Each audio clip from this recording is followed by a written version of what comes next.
नमस्कार, आप देख रहे हैं सचारडी न्यूज। भोपाल में मध्य प्रदेश के मुख्यमंत्री मोहन यादव ने क्या कहा, देखिए इस पूरी रिपोर्ट। ये एक अलग प्रकार की आपकी सर्विस है, जिस सर्विस के माध्यम से आपने अपने जीवन में तो इसको अंगीकार किया है। लेकिन ये बात बिल्कुल सही है कि कर्म तो सब कोई करते हैं, लेकिन परमात्मा भाग्य देता है। आपने इस मार्ग पे चलते हुए न केवल कर्म किया बल्कि भाग्य भी पाया। मैं आपको दोनों तरह से बधाई देना चाहता हूँ। हमारे लिए ये एक अलग प्रकार की दुनिया है। यद्यपि इतने बड़े देश में, इतनी बड़ी आबादी में अगर आईएएस अधिकारियों की संख्या देखें तो वो संख्या नगण्य के बराबर है। और इतने बड़े देश की इतनी विविधता वाली चुनौतियों के बीच में हमारे इस देश की दुनिया में अगर पहचान बनी, तो उस पहचान बनने में सबसे बड़ी भूमिका अगर है तो आप ही लोगों की है। ये निश्चित रूप से हमारे लिए गौरवान्वित करने वाली बात है। मैं ऐसे ही सोच रहा था मेरे मन में कि ये 3 चौथे स्तंभ की तो बात, चलो उसको भी जोड़ लो। आमतौर पर 3 पायों पे टिकावा हमारा ये वर्तमान का प्रशासनिक एक हमारी अपनी दुनिया है, जिसमें राजनेता आते हैं जो अपनी विधायिका के माध्यम से अपनी भूमिका अदा करते हैं। लेकिन हमारे पास में हमारे लिए आने के लिए केवल जनता का ही आशीर्वाद चाहिए। बीच में कोई मार्ग नहीं आता जो हमारी कोई परीक्षा ले। हमारी परीक्षा जनता ही लेती है। दूसरी एक भूमिका है जुडिशरी की, वो भी हम जानते हैं, लेकिन जुडिशरी के लिए उनका भी सिस्टम बड़ा अलग टाइप का है। कैमरे बहुत सारे, बड़ा मुश्किल है बोलना लेकिन हाँ, अपने वकालतनामे से ही काम चलता है। और उनका सिस्टम ऐसा कि जैसे बड़ी बड़ी कोर्ट पहुंचती जाएगी उतनी तरीके से उनके एग्जाम से ज्यादा उनकी अपनी भाग्य निष्ठा और बाकी व्यवस्था पे उनका अपना मार्ग तय हो जाता है कि उनकी उत्कृष्ट सेवाएं कोर्ट में, उनके अपने तरीके, उसमें करने के लड़ने के तरीके। तो जो वास्तव में बेचारे एग्जाम करके निकल के जाते हैं वो तो हाईकोर्ट की 1-2 साल में बाहर आ जाते हैं। लेकिन बाकी जो जैसे जैसे ऊपर जाते हैं उस तरह की दुनिया में तो बड़ा मुश्किल है। लेकिन ये हमारे लिए सौभाग्य की बात है कि वो भी वहां से जहां से सिलेक्शन होता है, जुडिशरी का भी होगा तो जुडिशरी के भी फैसले सही अर्थों में जिस ढंग से वो परिभाषित करते हैं, सच्चे अर्थों में हमारे मन की भावनाओं के आधार पर आज न्यायालय ने भी अपनी दुनिया में पहचान बनाई इस लोकतंत्र को बनाए रखने के लिए। चाहे वो इलाहाबाद हाईकोर्ट का फैसला हो, जब उनने पीएम के खिलाफ फैसला दिया, ये भी बड़ी बात है एक तरह से न्यायालय के लिए मील का पत्थर। उसी प्रकार से हमारे सेक्टर में भी बात करो तो यहाँ कैसा कैसा आश्चर्य मिलता है। जैसे पढ़ने लिखने की और इस तरह की बात करें तो वित्त मंत्री की बात आती है तो मनमोहन सिंह जी का नाम आता है। गवर्नर रहे, पता नहीं कितने प्रकार की डिग्रियां उनके पास रही। पीएम भी 10 साल तक रहे, लेकिन उनको ये मालूम नहीं कि जीरो बजट में भी जीरो अकाउंट में भी बैंक का अकाउंट खुल जाता है। पैसा कुछ नहीं और बैंक अकाउंट खुल जाए, ये तो चाय वाले को भी मालूम था। तो ये जो कितनी बड़ी बात, परमात्मा की दया से जो 50 साल तक कोई चुनाव नहीं लड़ता, लेकिन चुनाव लड़े पहला और सीधे सीएम बन जाए, सीएम से दूसरी बार सीएम, जितने चुनाव लड़े और जितने मेंबर ऑफ पार्लियामेंट के चुनाव लड़े, लेकिन इनके माध्यम से अगर केवल वो जो आपके दौर वाली बात करो तो ये अनुकूलता हो सकती है क्या? दोनों की अनुकूलता तो नहीं हो सकती। लेकिन मैं और इसमें केवल एक श्रीमद् भागवत का एक अच्छा दृष्टांत सुनाता हूँ, मेरे को बड़ा मजा आता है। एक बार अपने समझता हूँ कि शायद अपनी बिरादरी का ही कोई आदमी होगा जिसके दिमाग में चला होगा। ऐसे कहते हैं कि एक व्यक्ति के जीवन में सदैव सर्विस में आपको जब देखता हूँ तो मैं सच में आपके में मन में बहुत श्रद्धा आती है कि सुबह से लेकर रात तक हमको लगता है कि हम काम करते हैं, लेकिन हम तो काम का ऑर्डर देकर भूल जाते हैं। वो पूरे अमली जामा पहनाने के लिए जो ताकत लगाते हैं, जैसे अभी सत्र की बात करता हूँ, 8 विधेयक इतनी जल्दी आ जाए, 19 विभागों का समन्वय कर, ये कोई कम बड़ी बात नहीं। निर्णय करना सरल है, लेकिन निर्णय का एग्जीक्यूशन कराने के लिए जो आपने उसको कानूनी अमली जामा पहना देते हैं, वाकई गजब करते हैं।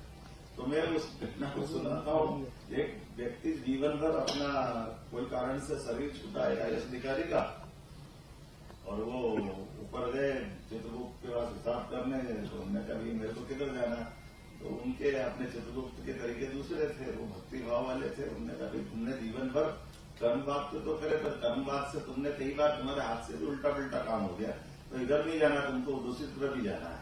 तो उन्होंने कहा 2 ही मार्ग है, या तो सुख के या दुख के। तो ये दुख में बोले आप अच्छा एक काम अच्छा करा। बोले क्या अच्छा करा? उन्होंने कोई ऐसा काम बताया जिस काम के 20 मिनट का सुख मिलना था।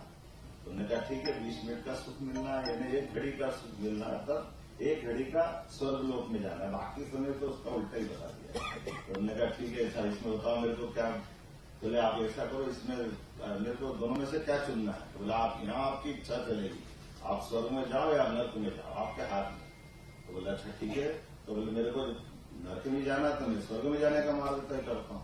और उन्हें स्वर्ग में जाने की बात करी, मुझे स्वर्ग में क्या मिलता है बताओ, मेरे पावर क्या है, मेरा अधिकार क्या है, सारा डिटेल जानकारी निकाली।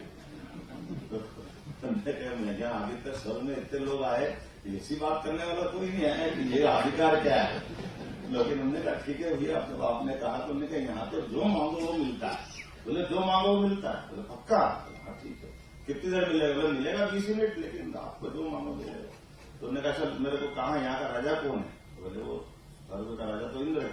तो इंद्र के पास ले चलो। इंद्र के पास गए, 2 मिनट उसमें लग गए। उन्होंने कहा बताओ आप क्या, तुमको क्या चाहिए? बोले यहाँ मुझे बताया गया कि जो मांगेगा सब मिलेगा। बोले हाँ सब मिलेगा। तो बोले मुझे इंद्रासन चाहिए। अब इंद्र का संकट ऐसा है कि इंद्रासन जैसे कोई मांगेगा उसको लगता है कि आसमान से गिरा दिया।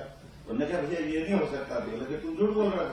उन्होंने कहा ना यहाँ जो मांगे मिलेगा, तो स्वर्गलोक में तो जो मांगे मिलेगा, तो मुझे दो, मुझे क्या दिक्कत। फिर धर्मराज ने समझाया कि इंद्र आप जरा इस बात को समझो कि स्वर्ग की परंपरा है, यहाँ जो मांगो मिलता है, इसलिए हमको देना चाहिए। तो उन्होंने कहा ठीक है साहब मैं दे देता हूँ, लेकिन ध्यान रखना तुमको उठाने की तुम्हारी जवाबदारी है, बैठे उठे नहीं, मेरे संकट नहीं होगा।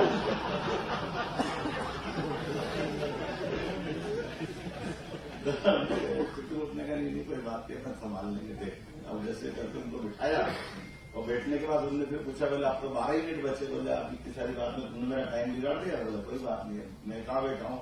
बोले आप इंद्र की कुर्सी पे बैठे। इसके क्या पावर है? बोले इसका सब पावर है, सब पावर है पक्का। बोले अच्छा ठीक है। तो मेरे से आपने कहा ना कि वहां मैं गया तो कुछ चूक गया काम करने में, तो मेरे कुछ आपने भाग्य में थोड़ा कम टाइम दे दिया। तो बोले अब यहाँ से बैठ के मैं क्या क्या कर सकता हूँ? बोले आप साहब जो इच्छा कर सकते हो। तो बोले पूरा स्वर्गदान। पूरा स्वर्गदान? बोले हाँ क्या हो गया, मेरे पावर में है ना, अभी दे दिया, मेरे को क्या दिक्कत है। तो ये एक क्षण का भी सुख सबका दृष्टांत का आखिरी सार ये कि अपने जीवन का वो ऐसा घटनाक्रम है जिसके बाद वो लिंगत ऋषि नाम के सज्जन थे, जिनने उस घड़ी के बाद से उनका पूरा जीवन स्वर्ग में निकाला कि इतना बड़ा दानी कोई मिलेगी जो स्वर्ग में अंदर पूरा स्वर्ग दान कर दे। कहने का तात्पर्य आपके माध्यम से जो परमात्मा ने यश दिया, उस यश का सदुपयोग करने के लिए अगर सबसे अच्छी ताकत किसी के पास है, वो हमारे पास भी नहीं, वो आप ही के पास है। मैं आपको बधाई देना चाहूंगा। आपके माध्यम से कई लोगों के जीवन में बदलाव आता है, कई सारी व्यवस्था सुव्यवस्था में बदलती है, जिनके माध्यम से आपको भी सुख मिलता है। और परमात्मा ने ये एक तरह से माननीय मोदी जी के शब्दों में ये जो अपॉर्चुनिटी मिलती है, इस अपॉर्चुनिटी के साथ जो आपकी अपनी दक्षता के आधार पर जो फैसले होते हैं, वो मिसाल कायम करते हैं। आज भी वर्षों तक बुद्ध साहब याद आते हैं, कोई कलेक्टर याद आते हैं, कमिश्नर याद आते हैं, चीफ सेक्रेटरी याद आते हैं, जिनने अपने अपने क्षेत्र में काम किया। हमारे सामने भी गोयल साहब बैठे हैं। ऐसे कई सारे मैं मान के चलता हूं कि बहुत सारे प्रकार से ऐसे लोग हैं जिनको भी मैं आज याद करता हूं तो मुझे ध्यान में आता है कि वाकई में ये हमारे अधिकारी रहे। मैं कई सारे घटनाक्रम की बात दोहरा सकता हूं, लेकिन आज थोड़ी समय की कमी है। मैं उम्मीद करता हूं आपके सबके माध्यम से यहाँ जो सेवानिवृत्ति के बाद में भी एक अच्छी बात है आपकी क्लब की कि वो जीवन भर क्लब के मेंबर रहते हैं।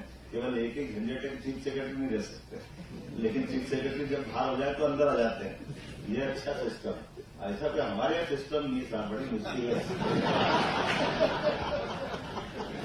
न यहाँ रोड है वहां रोड है, जहां भी रोमा रोते ही रोड, पता नहीं क्या चक्कर है। लेकिन जो भी है परमात्मा की दया से मेरी अपनी ओर से आप सबके प्रति शुभकामना। आज ये आपका जो विचार मंथन चलेगा, विचार मंथन नए दौर के नए मध्य प्रदेश के लिए लाभदायी रहेगा।